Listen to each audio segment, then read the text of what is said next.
Hi, this week I watched Holocaust 2000, also released as Reign of Fire or The Chosen, a 1977 Anglo-Italian co-production. It's the story of an industrialist played by Kirk Douglas who's planning to have a new nuclear power station built in the Middle East, which should supply power to the whole of that part of the world. However, there are mysterious events going on. An attempt is made on his life at an embassy reception that leads to his wife's death, while he increasingly suspects something strange about his adult son named Angel. It turns out, in fact, that Angel may, in fact, be the Antichrist, and that the construction of the nuclear plant will, if it goes wrong, set off a chain reaction which will destroy the Earth. It's a very obvious cash in on the Omen, um, and not a very good one. Kirk Douglas gives it some energy in the Gregory Peck type role, but making the Antichrist figure an adult makes him less interesting, less engaging. Calling him Angel, having him constantly dress in white is fairly ridiculous. And Simon Ward in the role is not only miscast, he doesn't really resemble Douglas in any way. And the on screen relationship feels off, feels like there's a lack of connection there.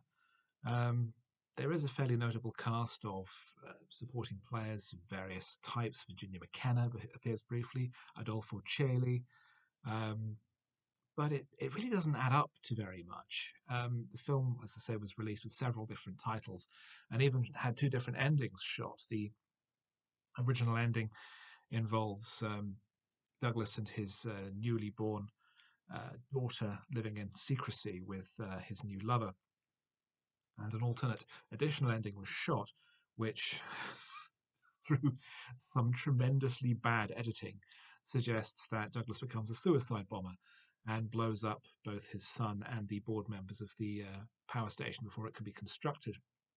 There's an ongoing idea in the film as well about um, the Antichrist using reverse versions of um, uh, Christian symbols, like Jesus' name written backwards being um, a mathematical formula that yields the number of the beast being 30.6 or something like that, or because Jesus had 12 disciples, so the Antichrist has 21 because it's the digits reversed. Because obviously that's an incredibly sensible thing to do, and the Romans used normal digits the way we do.